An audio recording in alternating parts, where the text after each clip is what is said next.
Ano ka ba naman, ilang beses mo na akong sinuot tas magrereklamo kang amoy daga paa mo? Sinabit mo pa talaga ako dito? Hindi ka ba nahihiya? Palitan mo na ako ng bago. Hoy, laban mo muna ako, tas maligo bago yung crush-crush na yan!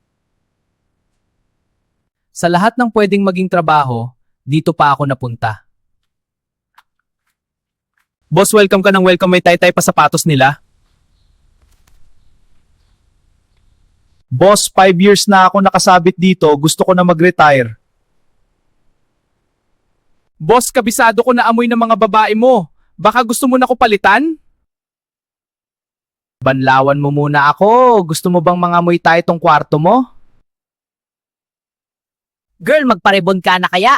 Mukha na akong pugad ng ibon, oh! Hindi na to walis, karera na to sa survival.